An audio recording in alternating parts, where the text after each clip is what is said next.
आई आणि भावाच्या डोळ्यात मिरची पूड टाकून हिंदू तरुणीच्या मुसलमान मुलांनी केलेल्या अपहरणानं भिगवणमध्ये तणाव निर्माण झाला। यानंतर भिगवणमध्ये बंद पुकारण्यात आला। भाजप नेते गोपीचंद पडळकर आणि संग्राम जगताप यांच्या उपस्थितीत मोर्चाही काढण्यात आला। दरम्यान स्वखुशीनं मुलासोबत आल्याचा तरुणीचा व्हिडिओ समोर आलाय।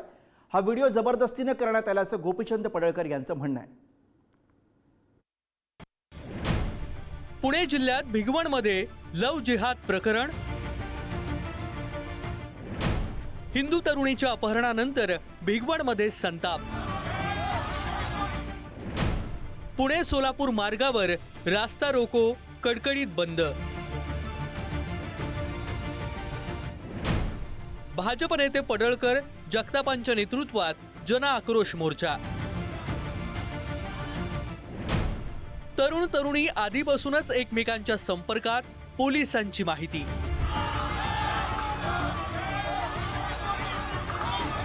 हिंदू तरुणीच्या अपहरणानंतर भिगवणमध्ये हा असा जन आक्रोश पाहायला मिळतोय। दोन मुस्लिम तरुणांनी तरुणीच्या आई आणि भावाच्या डोळ्यात मिरची पूड टाकून तिचं अपहरण केलं। त्यानंतर भिगवणमध्ये याचे संतप्त पडसाद उमटलेले आहेत। तरुणीचा तातडीने शोध घ्यावा आणि आरोपींना अटक करावी अशी मागणी या मोर्चात सहभागी झालेल्या भाजपच्या नेत्यांनी केली आहे।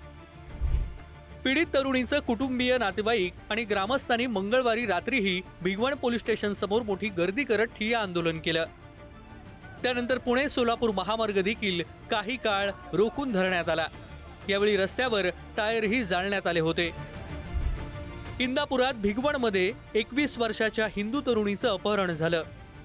मंगळवारी दुपारच्या सुमारास जहीर शेख आणि आयान शेखनं हे कृत्य केलं। तरुणीसोबत असलेल्या आई आणि भावाच्या डोळ्यात मिरची पूड टाकण्यात आली। तरुणीला कारमध्ये बसवून दोन तरुणांकडून अपहरण करण्यात आलं। आरोपींनी अपहरण केल्यानंतर दोनदा गाडी बदलण्यात आली।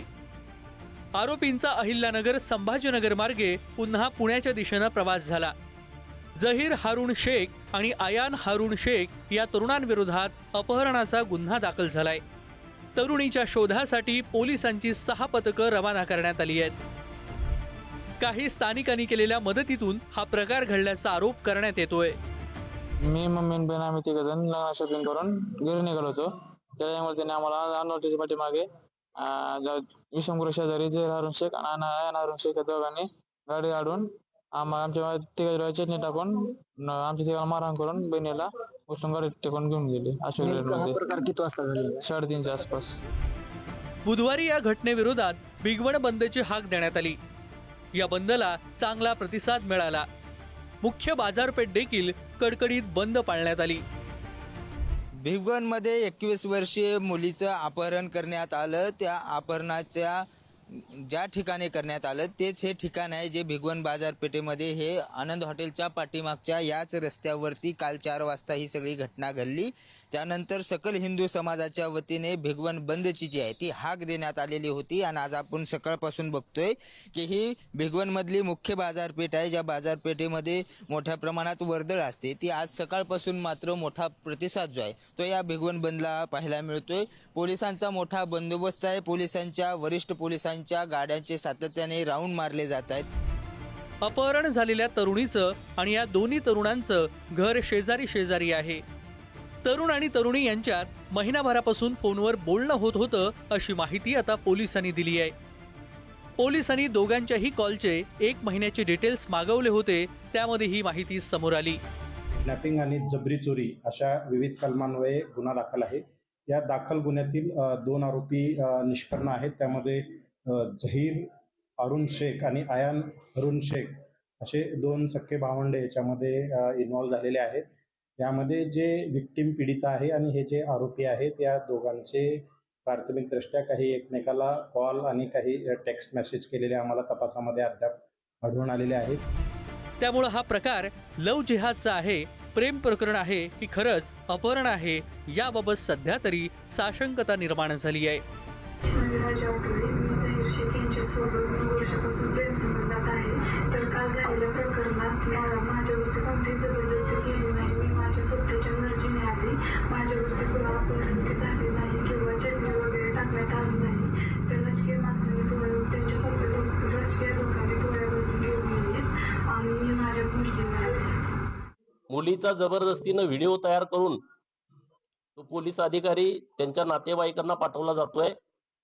मी आता मुलीचे भाऊ, मुलीचे मामा, मुलीचे चुलते यांच्याशी चर्चा केलेली आहे. मुलीला वडील नाहीत. मुलीचं लग्न ठरलं होतं. मुलीचं लग्न पुढच्या 2-4 दिवसामध्ये होतं आणि अशा परिस्थितीमध्ये जबरदस्तीनं या मुलीचं अपहरण केलेलं आहे. या घटनेचा भिगवणमधील मुस्लिम समाजाने देखील निषेध नोंदवलाय. सर्वांनी शांतता बाळगून पोलिसांना सहकार्य करावं असं आवाहन करण्यात येतंय. काल जी घटना घडली ती अतिशय दुर्दैवी घटना आहे की 2-3 दिवसावर ह्या मुलीचं लग्न होणार होतं आणि अशा वेळेस हे जे काय कृत्य झालं आहे तर त्याला आमचा समाज मुस्लिम समाज कधीही पाठीशी घालणार नाही. समाजात एक भीतीचं वातावरण आहे. सुरक्षिततेची भावना निर्माण झालेली आहे. त्यासाठी प्रशासनाने योग्य जर भूमिका घेतली तर ती एक भीती दूर होईल. समाजाला तर आव्हान केले किंवा कुठल्याही गोष्टीचा तुम्ही विपर्यास करू नका आणि सगळ्यांनी शांत राहा आणि कुठल्याही गोष्टीचं कमेंट्स जे असतात आता मोबाईलच्या माध्यमातून एक वेगळ्या गोष्टी निघतात बाहेर, तर त्या ठिकाणी थोडा संयम जर बाळगला तर ह्या गोष्टीला आपण आटोक्यात आणू शकतो. त्यासाठी समाजाने एक पुढाकाराची भूमिका घ्यावी. तर हा विषय वाढणार नाही याची काळजी प्रशासनानं घ्यावी असं मत खासदार सुप्रिया सुळेंनी व्यक्त केलंय. जी घटना झाली पुण्यात ही खूप दुर्दैवी आणि आपल्या सुसंस्कृत पुण्याला आणि सुसंस्कृत महाराष्ट्राला मला जरा आश्चर्य वाटलं खरं ती बघून. लोकप्रतिनिधींनी आंदोलन हे केलंच पाहिजे. कुठल्या बाजूनी काय तुमचा कुठली विचारधारा प्रश्न नाही, हा अधिकार आपल्याला दिलेला आहे आंबेडकर साहेबांनी.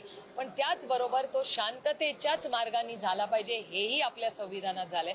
त्यामुळे ती जी कटुता आज येते ही कुठल्याही सशक्त लोकशाहीसाठी घातक आहे.